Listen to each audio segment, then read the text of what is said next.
pasi pe mawa bandeko nanga, makambo ya pasi, makambo ya mawa, makambo ya liwa, ezosala pasi mingi na motema. Kolala kolamuka na basango ya liwa, kolala kolamuka na basango ya pasi bandeko nanga, esala kaka pasi, esala kaka mawa, penza mingi na motema. Ebele ya batu toyebi ke la plupart ya ba comédien na biso ezalaka bolali bolamuki boye baye kopesa bino sango ke comédien Kingandi akufi, comédien Kingandi akufi, comédien Kingandi akufi. Eza na ba comédien oyo babela avant bakufa, eza pe na ba comédien mosusu oyo babela penza ya makasi te.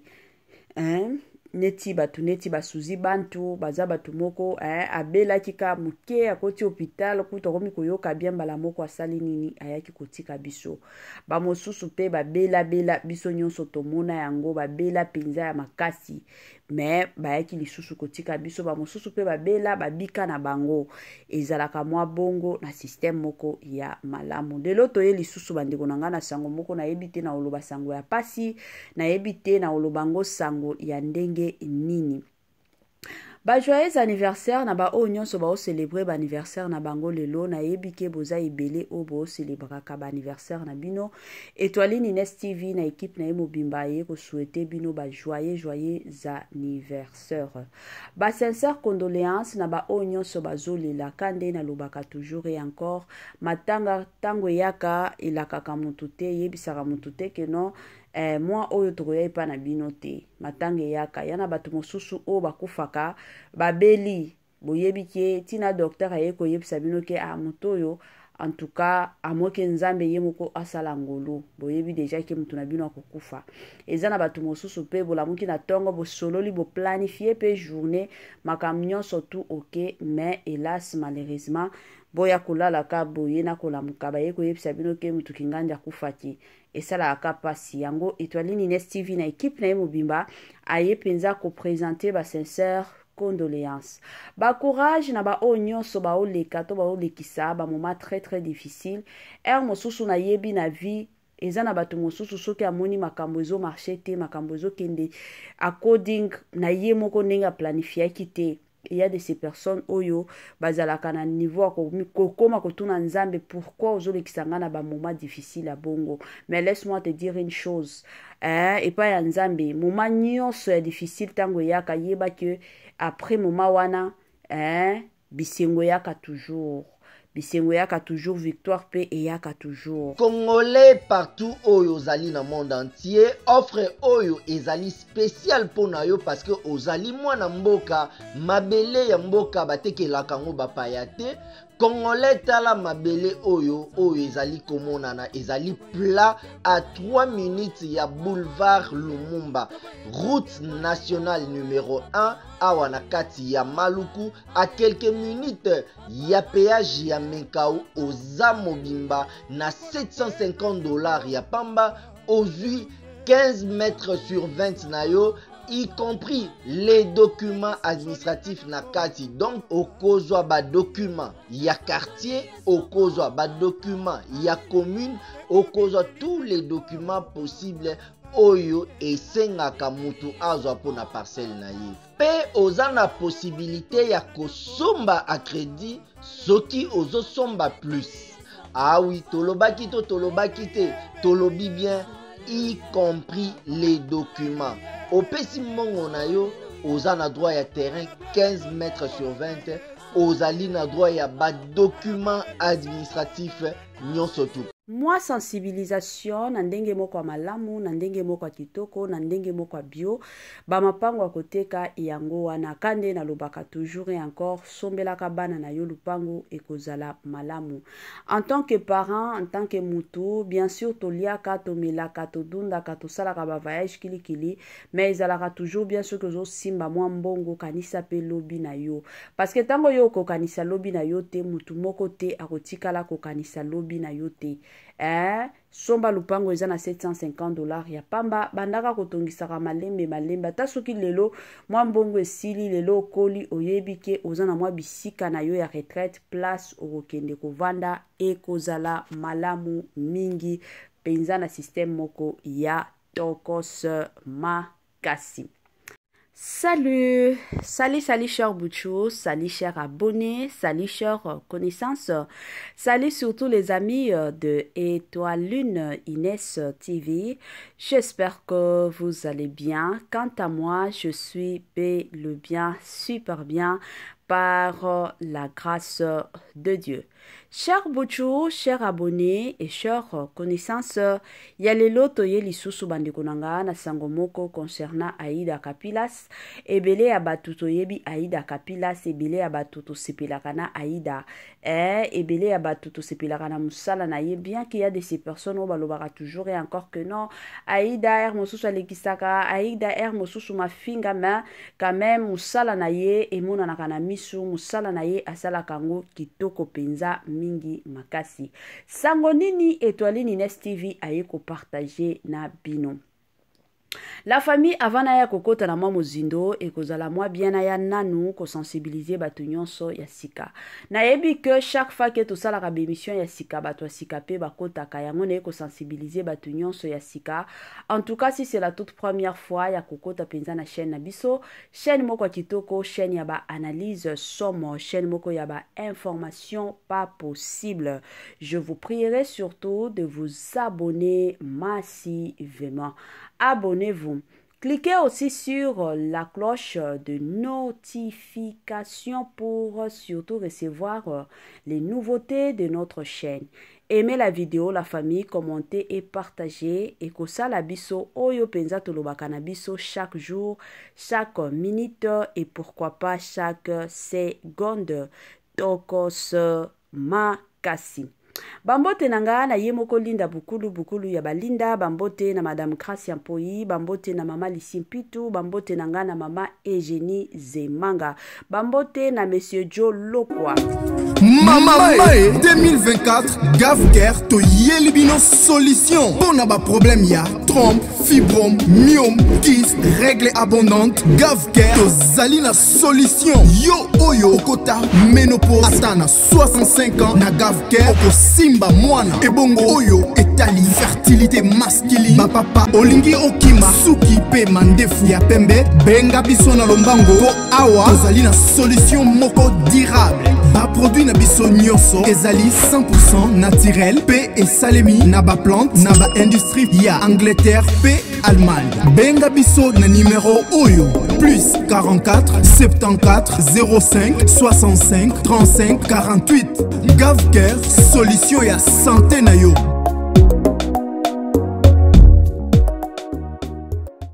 Moi sensibilisation di susu kandenge zalaka na système moko gu, na système moko bio, na système moko kitoko. Gavker a elibiso ba solution ya kili Gavker a elibiso ba solution ya kafu. Balobi na Gavker bika na yo libela, na Gavker okosimba na yo mwana, na Gavker bota ndenge olingi, na Gavker place ba solution ya kili pe ya kafu oyo nyonso etali ba santé na bino ezali. Gavker azosungaka ba mama, Gavker asungaka ba papa problème nyonso etumisaka santé na yo ezala kolemba ezala ki mama komi koyima ba makambo wana nyonso bino moko boyebi nyonso etali papa. Benga Gavker azalaka wana akosunga yo na ndenge moko malamu pe okobika na yo libela na système moko ya tokos makasi. Voilà.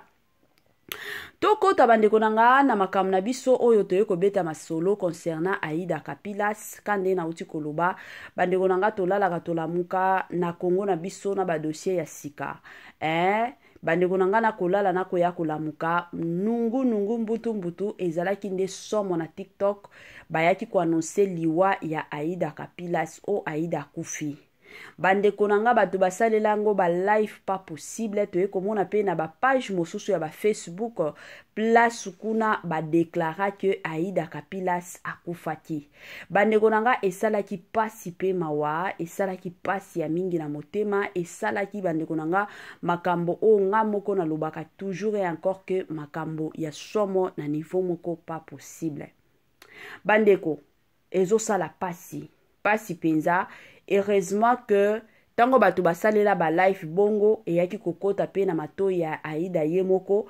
Aida pe ayaki komona ba video o basalela ye ba live ke Aida kufaki nzoka Aida kufaki na yete bandeko na ngai.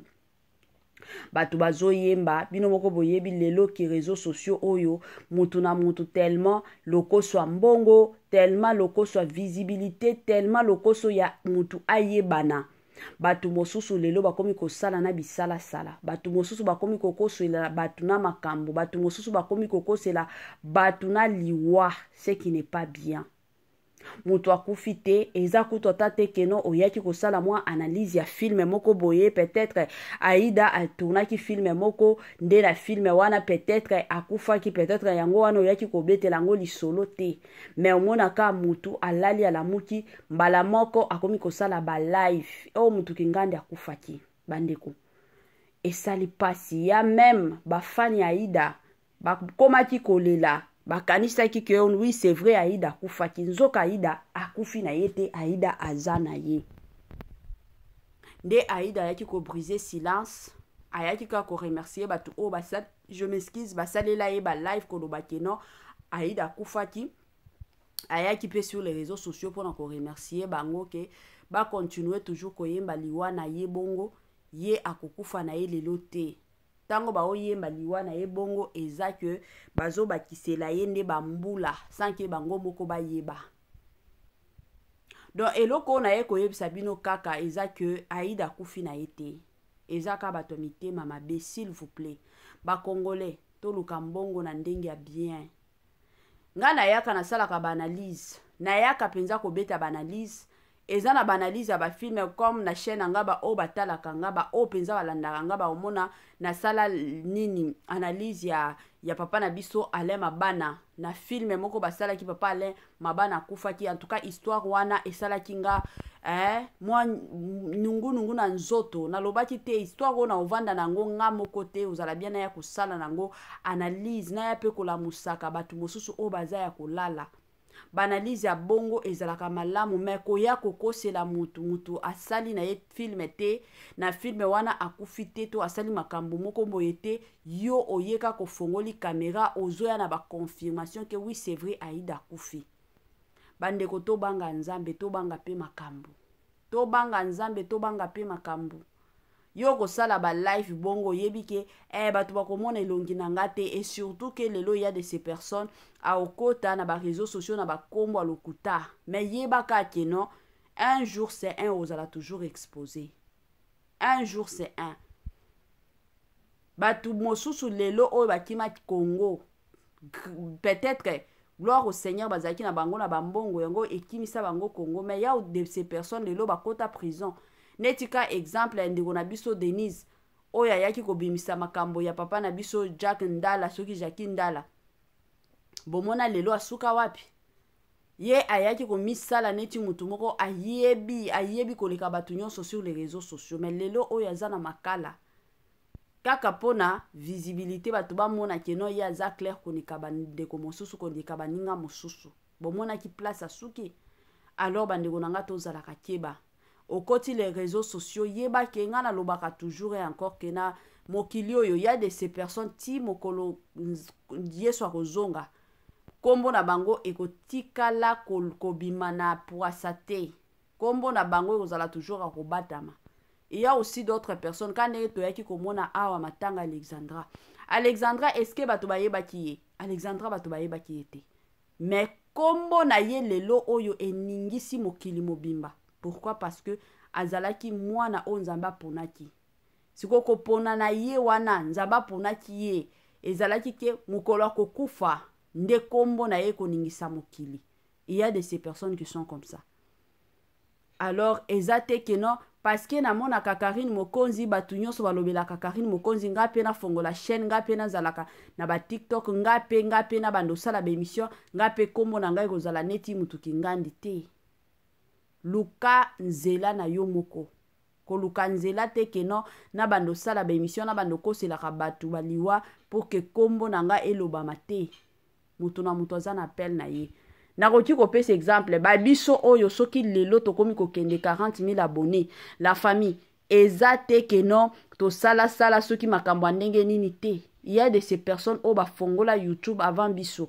Mais lelo oyo soki okoti na ba chaîne na bango baza kaka na 4000 5000 abonnés voire même 8000 abonnés. Ba tango otala bango ndenge ba osala ba analyse na bango kitoko penza. Hein? Yo moko kuto otala lobi wow. Wow.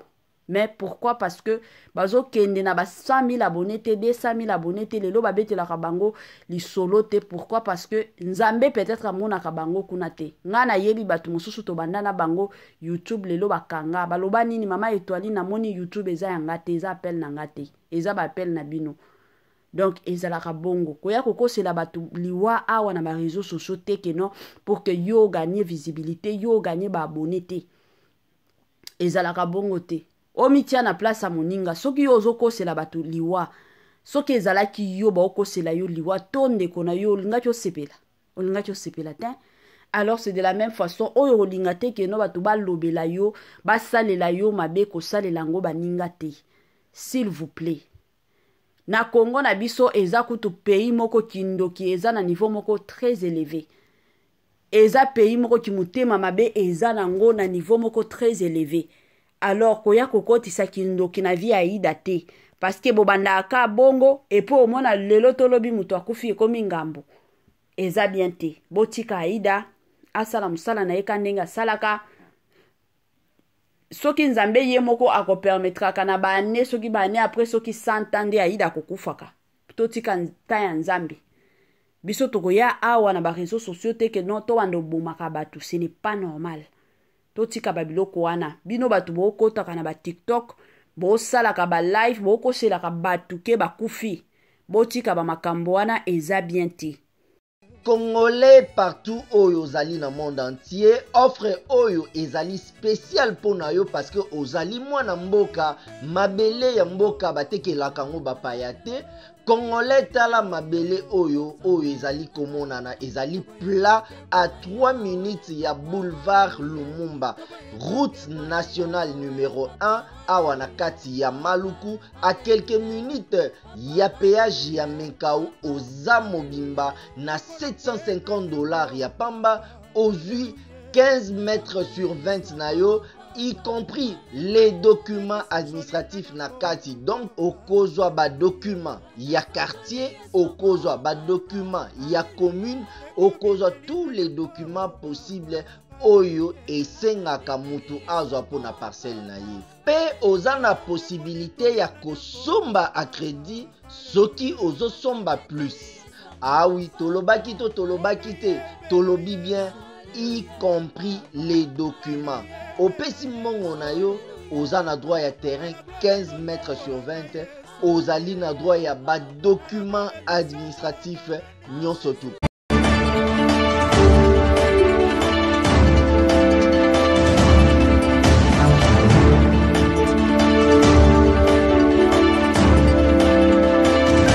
Luka mbongo na nzela ya bien koluka mbongo na nzela ya mafinga te koluka mbongo na nzela ya kokosela batu liwa te ngana lobaka ngo toujours bongo luka visibilité na nzela moko ya bien et surtout bandeko nanga tango tolukaka visibilité mosusu totunaka nzambe eske na nzela oyo ya YouTube omoninga to omoninga te eske na nzela oyo ya ba réseaux sociaux omoninga to omoninga te ezalaka bongo soki omoni ke omeka makambo na yo eosimba te visibilité ezalaka te babone bazalaka te tika na yo luka makambo mosusu osala ezaka te ke no réseaux sociaux nde ezalaka na mbongo eza na batu mosusu mbongo combien ya malonga combien eza na batu mosusu tosalaka mosala eza parce que olingi na yo osepelaka na yo kosala ba analyse osepelaka na yo kokambaka batu yango batu mosusu to se retrouvaka osala na yo émission et puis omoni ke batu bosepelaka baoapresiaka mosala osala ezo encourage yo eza na batu ebele libanda kuna baza na misala malonga bakotisaka mbongo.